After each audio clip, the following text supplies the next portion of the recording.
Now I'm talking about chapter biodiversity and its conservation. So, what is biodiversity? Biodiversity can be defined as the occurrence of different type of gene pools, species, habitat and ecosystem in a given region at a given time.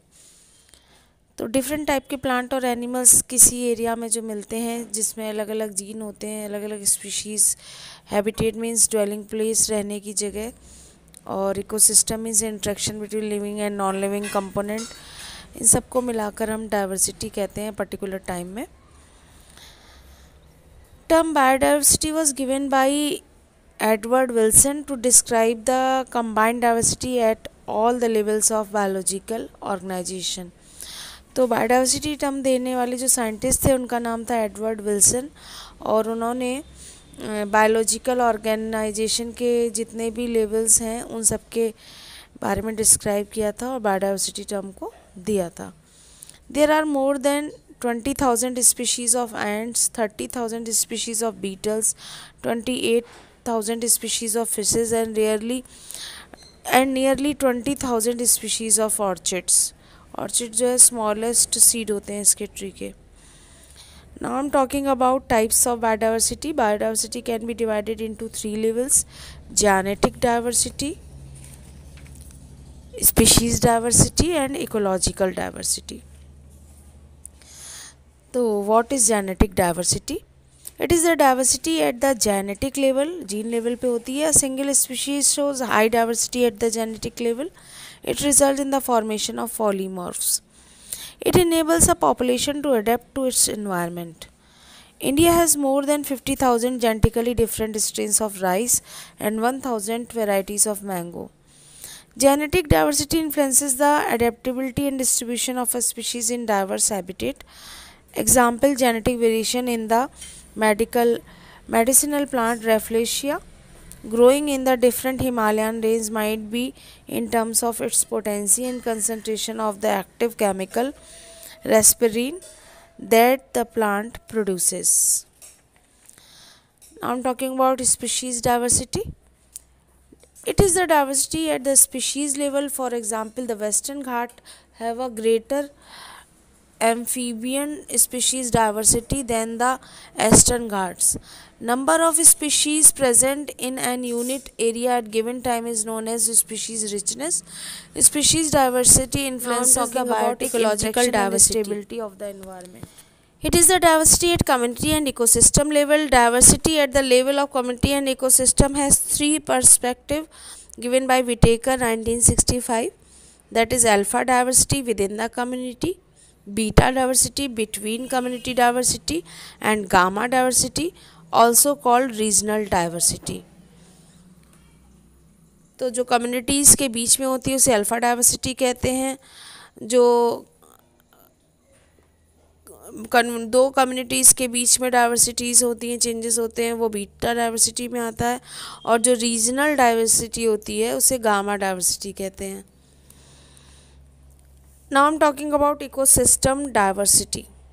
It is the variety of forms in the ecosystem due to diversity of niche, tropical levels and ecological process like nutrient cycle, food web, etc.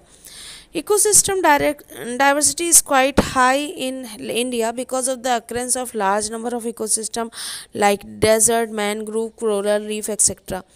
It is quite low in a small country like Norway. Now talking about global species diversity.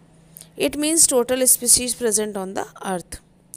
According to IUCN 2004, the total number of plant and animal species is slightly more than 1.5 million.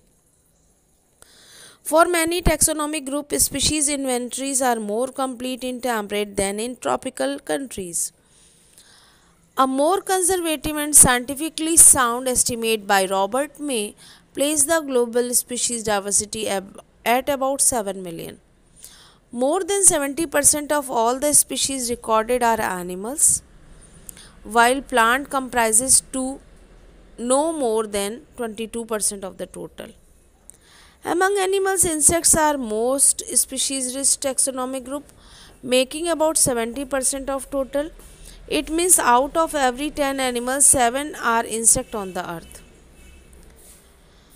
The number of fungal species in the world is more than the combined total of the species of fishes, amphibians, reptiles and mammals.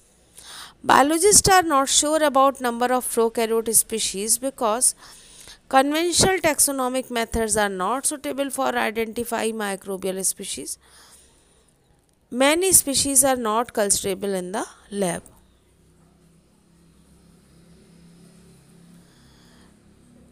तो number of identified species अगर world में देखें तो higher plant लगभग 2,70,000 हैं, algae 40,000, fungi 72,000, bacteria और cyanobacteria 4,000, viruses 1,550, mammals 4,650, birds 9,700, reptiles 7,150, fishes 26,959, amphibian 4,780, insect 10,25,000, crustacean 43,000, mollusk 70,000, nematodes and worms 25,000, protozoan 40,000.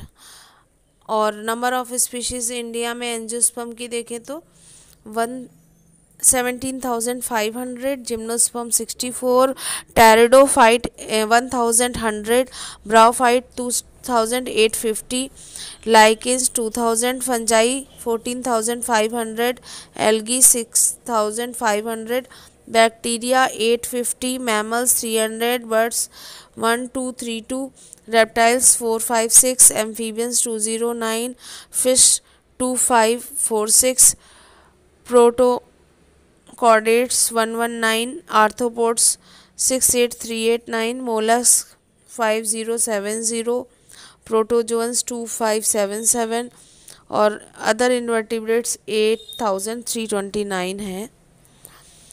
Odum ने ये कैलकुलेट किया था 1950 में species diversity as a number of species per 1000 individual, while Menhinick calculated it as a number of species in relation to square root of total number of individual diversity index commonly used in ecological structure studies in Shannon index. तो उन्होंने 1964 में ये बताया था. Now I'm talking about biodiversity in India. Although India has only 2.4% of the world land area, its share of the global species diversity in 8.1%. This makes India one of the 12 mega diversity countries of the world. About 45,000 species of plant and twice as many of animals has been recorded from India. According to May's global estimate, only 22% of the total species has been recorded so far. If this population is applied to India's diversity figure, there may be probably more than 3 lakh animals to be discovered. 1 lakh plant